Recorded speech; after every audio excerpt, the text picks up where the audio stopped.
Hi hello welcome to Kiran TV news.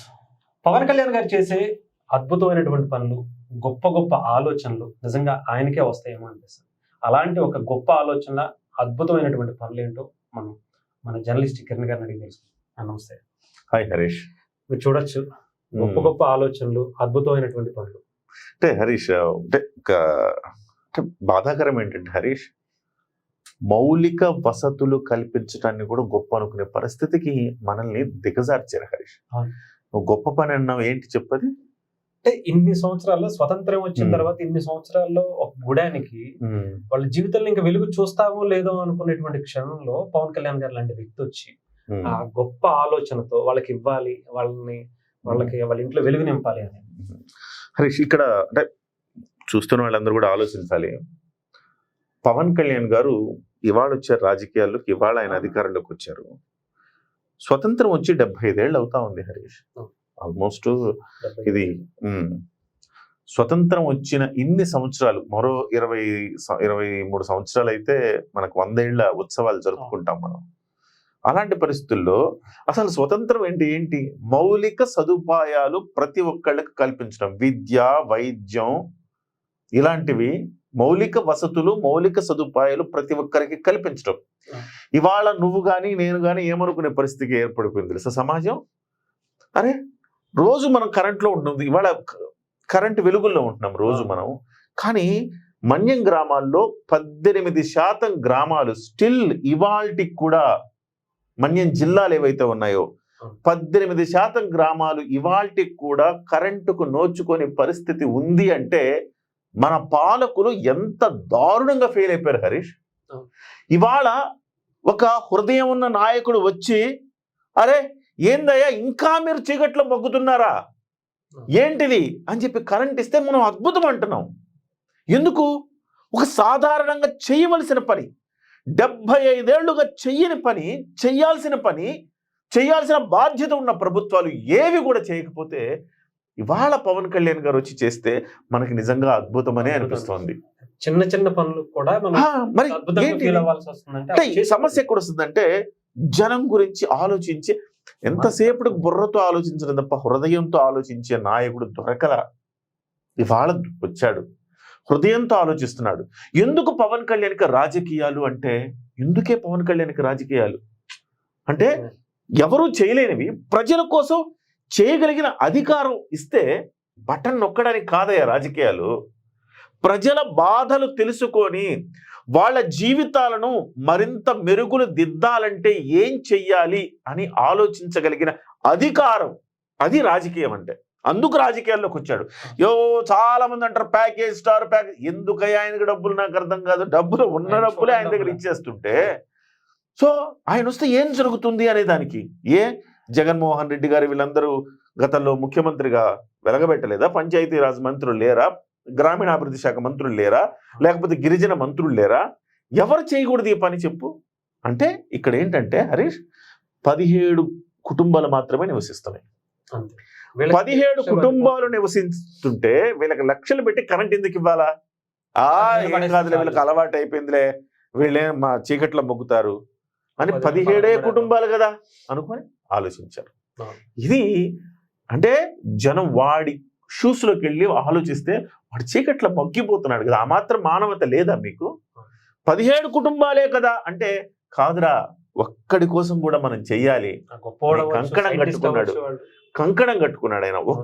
ఒక్కడున్న వాడు మనోడు కదా, మన బాధ్యత కదా, మన భారతదేశంలో నివసిస్తున్నాడు కదా. నీకున్న కరెంటు వాడికి ఎందుకు వద్దు? నీకున్న హక్కులు వాడికి ఎందుకు వద్దు? ఇలా ఆలోచించాడు. వాస్తవానికి ఆయన ప్రదేశం కాదు అది, ఏ పిఠాపురమో కాదు, లేకపోతే ఏ కోనసీమ జిల్లాలో కాదు. ఆయనకు ఓట్లు లేవు అక్కడ, ఓటు కూడా వేయలేదు అక్కడ, ఓట్లు లేవు అక్కడ ఆయనకి. అంటే జనసేన పార్టీకి గెలుస్తూ పవన్ కళ్యాణ్ నిలబడ్డా గెలవడు అక్కడ. ఎందుకంటే వాళ్ళందరూ అమాయకులు పాపం. ఎన్నాళ్ళుగానో ఓహో మనమంతా జగన్ కోటేయాలి అనుకుంటారు, జగన్ కోటేస్తారు. తెలుగుదేశానికి కూడా ఓటు బ్యాంక్ తక్కువే అక్కడ. అలాంటి ప్లేస్కి వెళ్ళి ఆయన పడే తపన, ఆయన బాధ్యత తీసుకునే తీరు చూస్తుంటే నిజమైన నాయకుడు అంటే ఇలా ఉండాలి కదా అనిపిస్తుంది కదా. అంతసేపటికి మనం ఇలా చెప్పామనుకో, రుద్దుతున్నారు. ఏందిరా రుద్దడం? నాకు అర్థం కాదు. మంచి పని చేస్తే మంచి పని అని చెప్పొద్దా? ఎంతసేపటికి నోరేసుకుని తిడతానే ఉండాలా? అరే మంచి పని చేస్తున్నాడు రా ఆయన, ఈయన మంచి పని చేస్తున్నప్పుడు ఇది మంచి అని చెప్తేనే కదా చెడుకి మంచికి తేడా తెలిసేది. ఇవాళ హరీష్ 17 కుటుంబాల కోసం ఆయన 9.6 కిలోమీటర్ల దూరంలో ఉండే కరెంట్ లైన్లని 217 పోల్స్ తీసుకొచ్చి ఏర్పాటు చేసి, సరే కరెంట్ వచ్చింది, వాళ్ళ ఇంట్లో బల్బులు లేవు, ఫ్యాన్ లేదు, కొనుక్కోవాలంటే డబ్బులు కావాలా, సరే బాబు కరెంటుతో పాటు అవి కూడా ఇస్తా అని చెప్పి ఒక్కొక్క ఇంటికి 5 బల్బులు, ఒక ఫ్యాన్ ఇచ్చాడు. చూడండి, ఒక్కసారి చూద్దాం వాళ్ళ ఆనందాన్ని. మనం ఒక్కసారి చూడాల.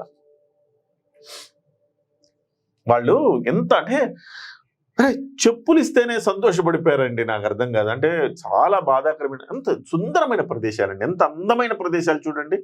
అందమైన ప్రదేశాలు చూడడానికి వెళ్తాం కానీ ఆ గిరిజనుల ఇళ్లలోనూ వాళ్ళ జీవితాల్లోనూ వెలుగులు నింపడానికి మనం చూడమా? అది ఏ ప్రభుత్వాల బాధ్యత కాదా? అది ఇతను అంటాడు, కొంచెం సౌండ్ పెట్టు. ఎన్నో సంవత్సరాలు గడిచినా మేము ఇక్కడే చీకట్లను పడుకుంటాం, కాబట్టి మాకు ఎటువంటి సదుపాయాలు చదువుకుని ఎంతో గొప్పగా అయ్యే అవకాశం కూడా ఉంటుంది. సౌండ్ తగ్గించు.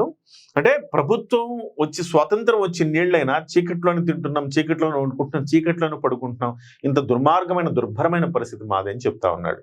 అంటే ఇంతకంటే ఏం కావాలండి? వాళ్ళ బాధలు ఇంత చూస్తుంటే ఎంతమంది నాయకులు మన్యంలో పర్యటించలేదు, ఎంతమంది, ఎంత వద్దు హరీష్, నాకు అర్థం కాదు. నిజంగా అనుకుంటే సొంత నిధులతో కూడా చేయొచ్చు అది. సో చూడండి, పోల్స్ మొత్తం నాటి ఒక చోట నుంచి ఇంకో చోటికి భగీరథ ప్రయత్నం అనాలేమో. ఇది భగీరథ ప్రయత్నం అనాలి. చాలా కష్ట సాధ్యమైనటువంటి పనులన్నీ. అవును, ఒక భగీరథ ప్రయత్నం అనాలేమో హరీష్, నేను అనుకుంటాను. ఎందుకంటే భగీరథుడు ఏం చేశాడు? భూమి నుంచి నీటిని దించాడు గంగాదేవిని. అలాగే వీళ్ళు కూడా భగీరథ ప్రయత్నం పవన్ కళ్యాణ్ గారు చేస్తున్నారు. 17 అంటే 9.10 కిలోమీటర్లు ఉంది సార్, ఎందుకు సార్ అనుకునే పరిస్థితి నుంచి వాళ్ళ లేదు, వాళ్ళకి చెయ్యాలన్నారు. వాళ్ళ బయట వస్తుంది, ఒకసారి వినిపించు. మాకు కరెంటు సదుపాయం చేసింది. సీఎం గారికి, పవన్ కళ్యాణ్ గారికి ధన్యవాదాలు. బట్టి చీకట్లో ఉన్నాయి సార్. ఈ ప్రభుత్వం వచ్చాక మాకు కరెంట్ అందిస్తుంది సార్.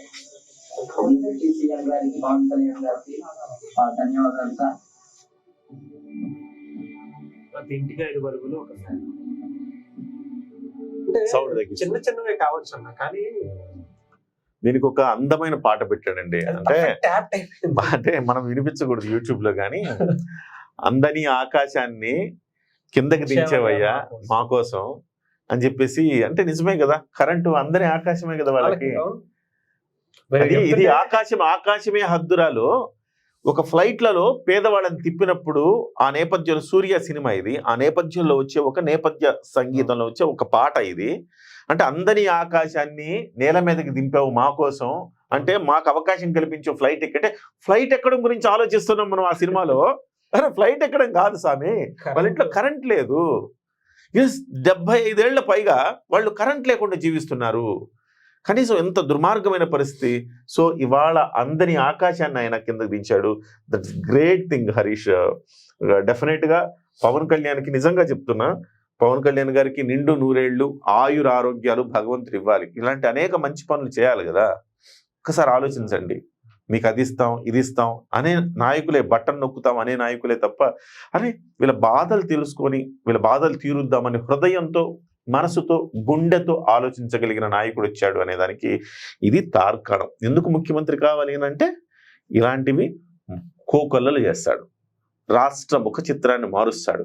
అందుకే ఉప ముఖ్యమంత్రిగా ఉంటేనే ఇలా ఉంటే, భవిష్యత్తులో ముఖ్యమంత్రి అయితే డెఫినెట్ గా సమాజానికి కావలసిన వ్యక్తి. ఆయనకు కాదు మనం కావాలా, మనకి ఆయన కావాలా.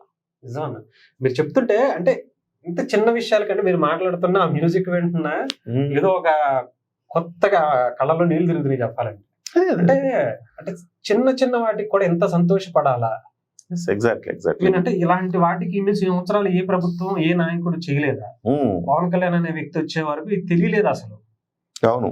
సో ఏదేమైనా కానీ నిజంగా చాలా చాలా గొప్ప ఆలోచనలు ఇలాంటివి నాకు తెలిసి ఈ 5 ఏళ్లలో ఎన్ని చేస్తారు చూడాలి, మనం చాలా చూడాలి. ఇవన్నీ కూడా నోట్ చేసుకోండి దయచేసి.